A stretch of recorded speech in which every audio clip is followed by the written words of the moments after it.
You are standing in the grocery store right now, holding a watermelon in both hands, and you have no idea if it is any good. You knock on it, you listen, you have no idea what you are listening for. So you put it back and grab a different one, and you do the same thing, and you feel a little foolish because deep down you know you are guessing. Stop guessing. Turn that melon over. Look at the pale spot on the bottom, the place where it sat on the ground. That one spot tells you everything.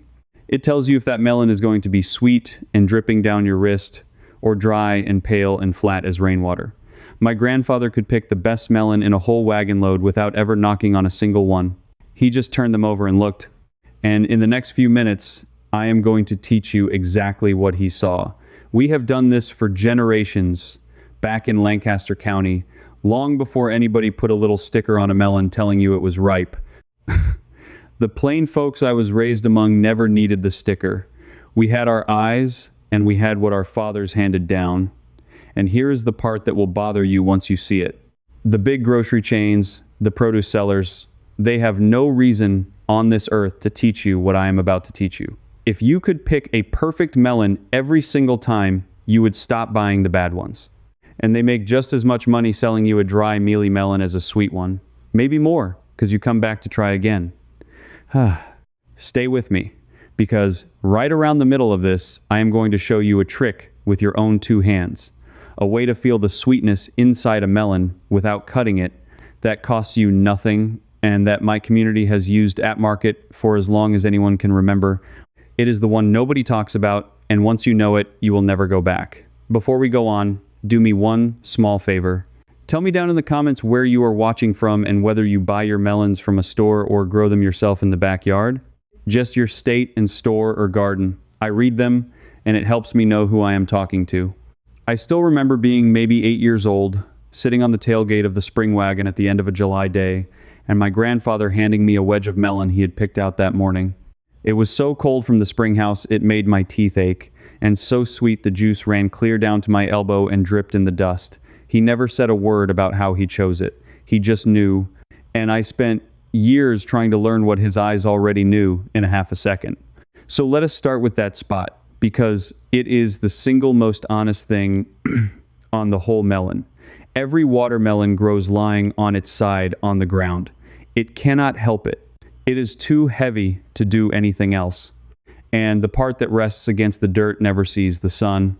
No sunlight means no green can form there, because the green color in a melon rind, same as in a leaf, comes from chlorophyll, and chlorophyll needs light to keep making itself. So the belly of the melon, the part in the dirt, turns a different color from the rest. Now here is where most people go wrong, and here's where the store is happy to let you stay wrong. If that spot is white, or a pale greenish white, that melon was picked too early. It was pulled off the vine before it had time to finish. A melon that is rushed off the vine will never get sweet sitting in a bin, because unlike a tomato or a banana, a watermelon does not ripen one bit after it is cut from the vine. Not one bit. Whatever sugar is in it, the day it is picked is all the sugar it will ever have. Remember that, because the whole industry is built on you not knowing it. What you want is a spot that is creamy, a deep, buttery yellow. Some folks call it a golden belly, and the old-timers around us called it the butter spot.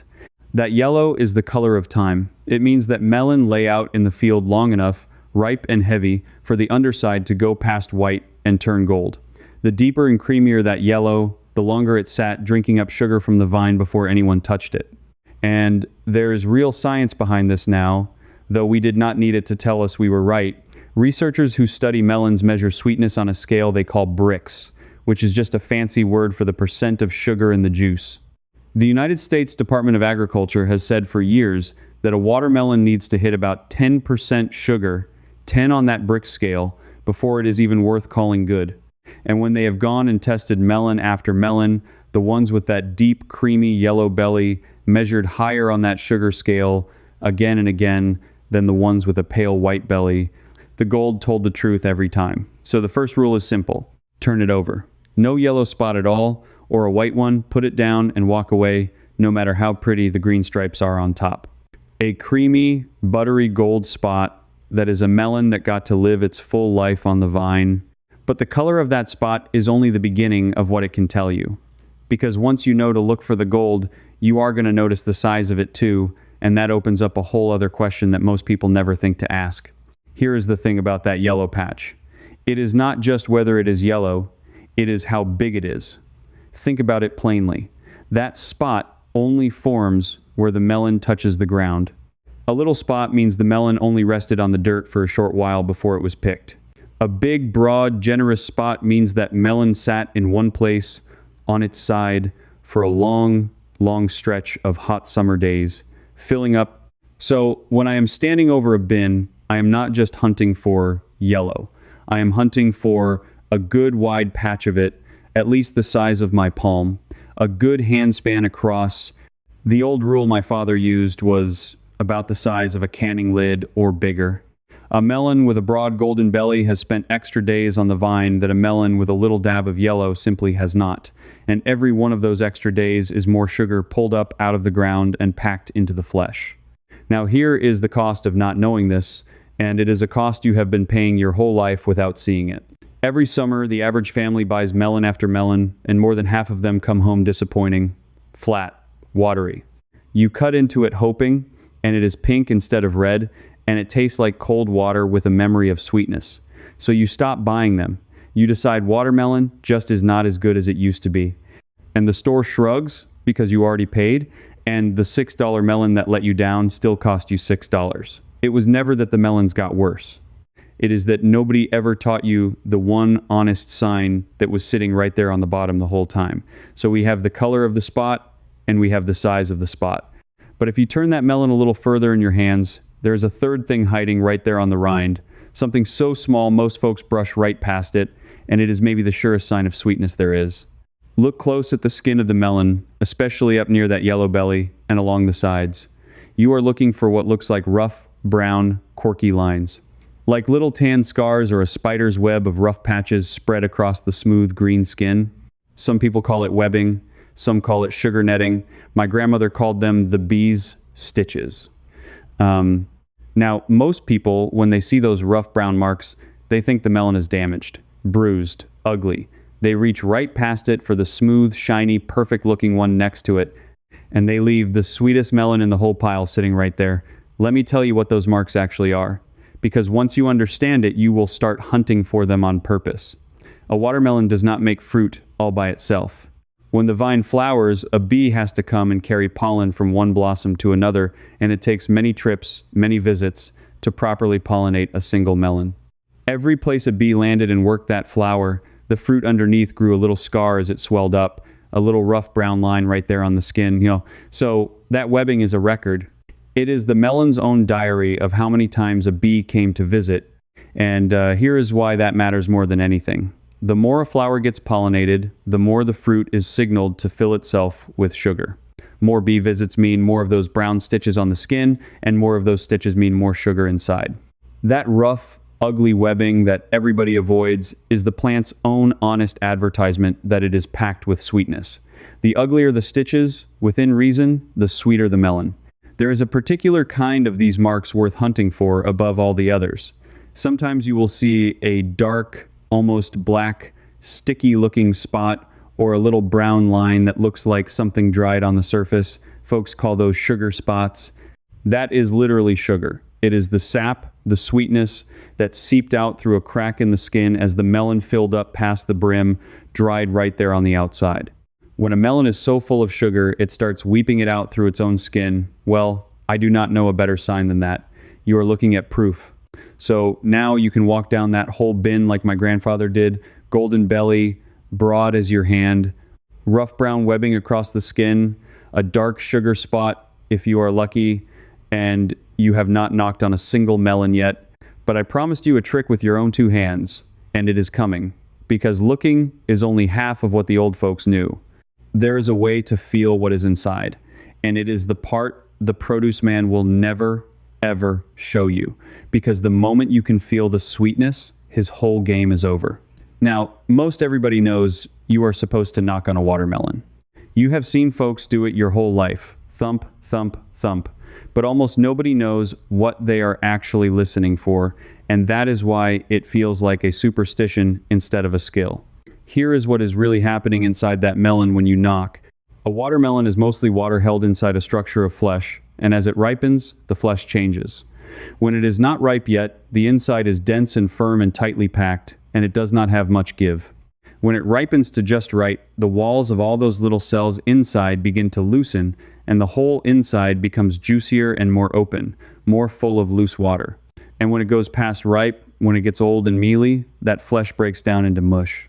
Each one of those three stages makes a different sound when you thump it, because sound is just a vibration traveling through what is inside.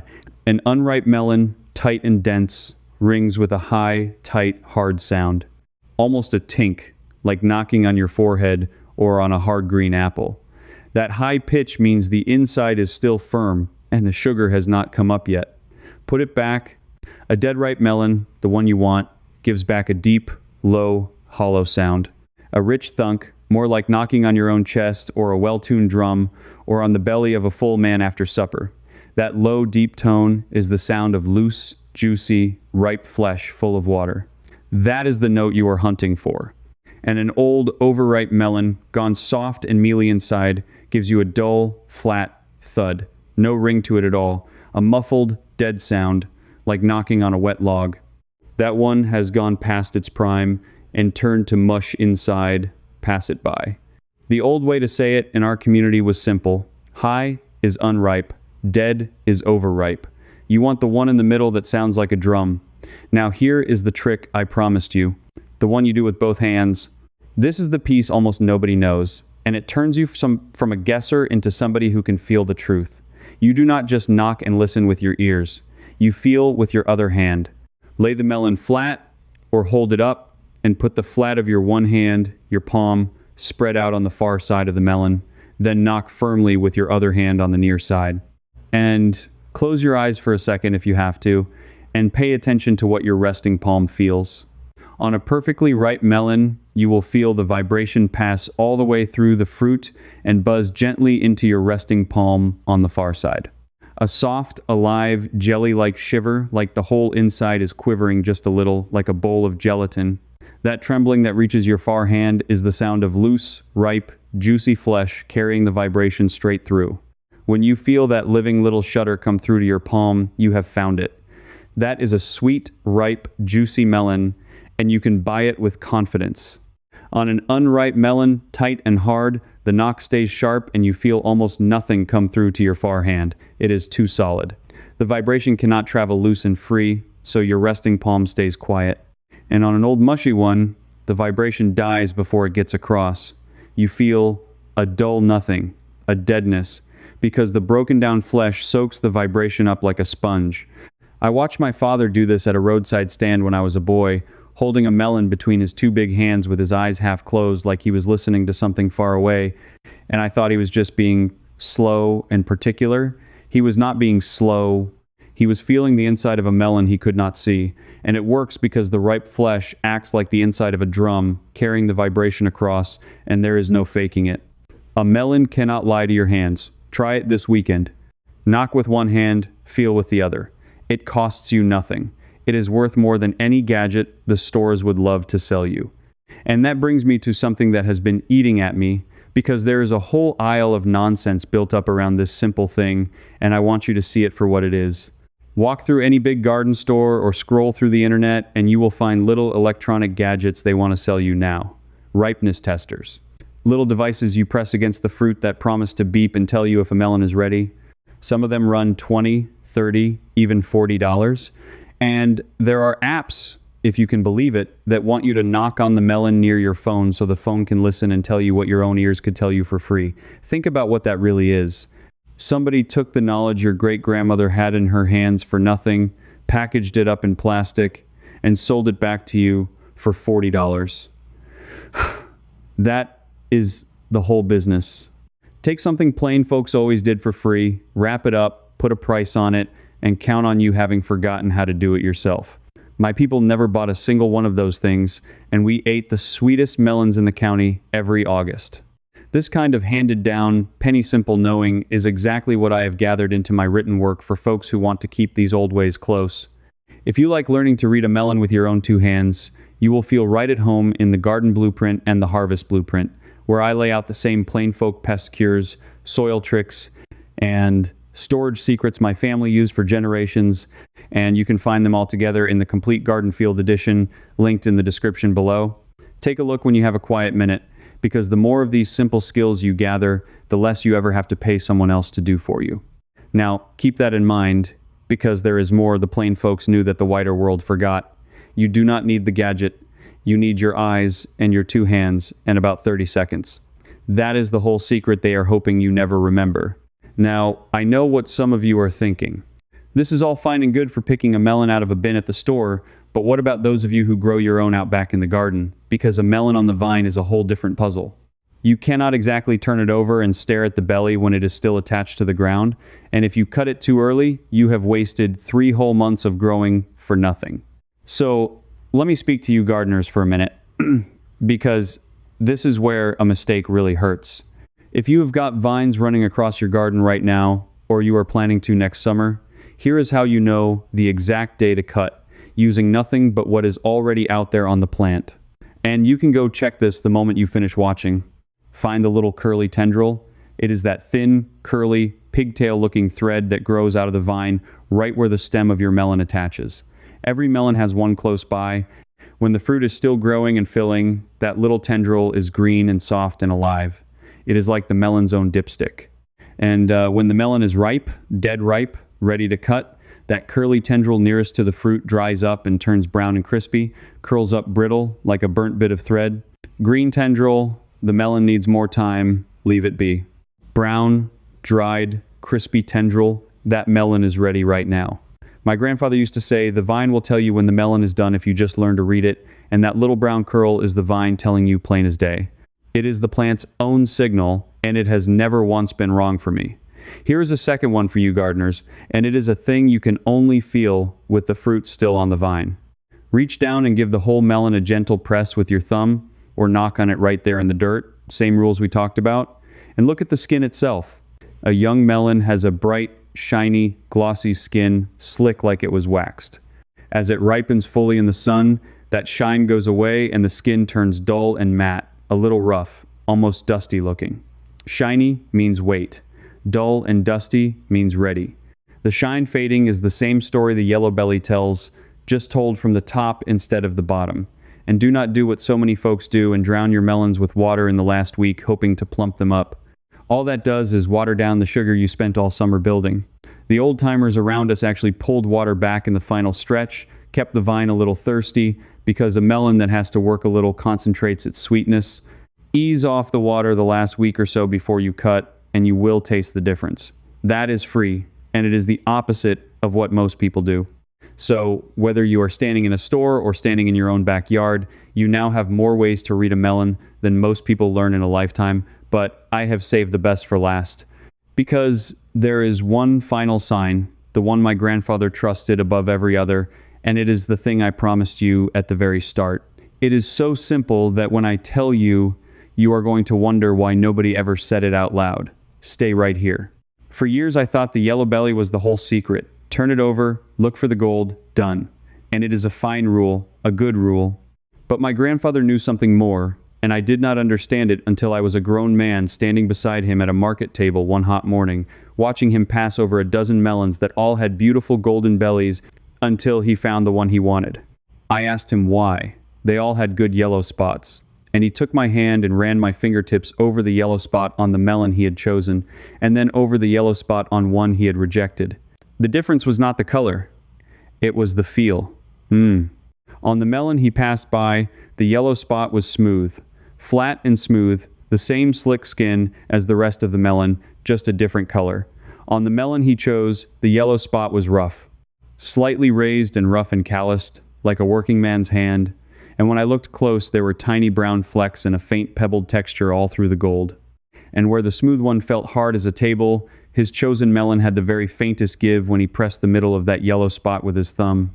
Not soft, never soft, just the smallest yield, like pressing the palm of your hand. Here is what he understood that the smooth belly rule misses. A melon that turns yellow but keeps a smooth, hard belly turned that color from age, maybe, or from sitting, but the flesh inside never fully let go and got juicy. The melon that develops that rough, calloused, faintly pebbled gold spot with the slightest give under your thumb, that is a melon whose whole inside has ripened all the way through to the rind, so ripe and full that even the skin on the bottom went rough and textured with it. The color tells you it sat on the vine. The rough, giving texture of that spot tells you the sweetness went all the way to the edge. And now the outside world is finally catching up to what he knew with his fingertips. When researchers grade melons, one of the things they check on the very best, sweetest fruit is exactly this. The ground spot on a top-grade ripe melon is not smooth and pale. It is a deep, creamy, orange-tinged gold, and the flesh has softened just enough that the rind gives a hair under gentle pressure, while a melon that stays rock-hard with a flat, smooth spot has not developed its full sugar. The measured sugar on those deep, textured, slightly yielding gold spots runs the highest of the whole bunch, right up past that 10 and 11 and 12 on the brick scale, into truly sweet territory. My grandfather was reading with his thumb what a laboratory now confirms with its instruments. So here is the whole finale, the one spot that tells you everything, done the way the plain folks have always done it. You turn the melon over, you find the ground spot. You do not just check that it is yellow, you check that it is a deep, creamy, buttery gold, broad as your hand, and then you run your fingertips across it, and you feel for that slight roughness, that faint pebbled callus, and you press the center of it gently with your thumb, and you feel for the smallest, softest hint of give. Deep gold, broad as a hand, rough to the touch, the tiniest yield under your thumb. When you find all four in one spot, you are holding the sweetest melon in the whole store, and you did it with nothing but your own two hands, the same way it was done 100 years ago and 100 years before that. Put it all together now, the way I do it, and it takes about half a minute. Turn it over first, always, and read that spot, the color and the size and the texture and the give. Then run your eye over the skin for the rough brown webbing and any dark sugar spots, the bee's stitches. The sweeter the more you find. Feel that the melon is heavy for its size, because a heavy melon is a melon full of water and sugar, not air. Check that the skin has gone dull and matte instead of shiny. And last, the two-hand trick. Palm flat on the far side, knock firm on the near side, and feel for that living little shiver coming through to your resting hand. A high tink, put it back. A dead thud, put it back. A deep drum note with a shiver you can feel in your far palm, that is the one. Bring it home. You will never stand in that store guessing again. You will walk right up, turn 3 or 4 of them over, and know. I want you to think for a moment about what you just got back. For years, maybe your whole life, you have been quietly paying for something you were never taught to judge, coming home let down, blaming yourself or blaming the melon, when the truth is, nobody ever had a reason to hand you the knowledge that was sitting right there on the bottom of the fruit the entire time. That is not your fault. It was simply forgotten out in the wider world, packaged up and sold back to you a piece at a time, while the plain folks just kept turning their melons over the way they always had. You are the kind of person who would rather know how to do a thing than keep paying to be kept in the dark about it. That is why you are still here. And now you know something your neighbors do not, something you can teach your own grandchildren on a hot afternoon with a wedge of cold melon and the juice running down to their elbows, the way mine taught me. So do this for me. Go back down to the comments and tell me where you are watching from and whether you buy your melons or grow your own. And now that you have heard the whole thing, tell me this too. Are you a knocker or a belly turner? And which one of these signs are you going to try first this weekend? I want to hear it. Type it out, even just a few words. It matters more than you know, and I do read them. And if you would like to keep recovering these old, plain ways, the simple things our grandparents knew in the wider world let slip through its fingers, come along and join us. This is not about following some channel. It is about a gathering of folks who are done overpaying for what nature and a little know-how already give away for free. Because the next thing I want to show you is how we kept a cut watermelon sweet and crisp for over a week without a lick of plastic wrap, using one thing that is already sitting in your kitchen right now, the very same way my mother kept ours in the spring house all through August. Turn one melon over the right way this weekend, then come back, and I will show you how to make it last. Now, this video showed you the spot, but inside the Amish field circle, I walk you through the full melon, reading the spot, the sound, and that market hand feel trick the way my grandfather taught me. In there, you can ask me your own question, and I answer you myself, a real person, not some machine. You'll belong among old ways growers, just like you. Just point your phone at the code, cancel anytime. Come join me. If this helped you, why not stay a while? Go ahead and subscribe and explore my other videos. You'll find plenty more simple, old-fashioned tricks to help you right here.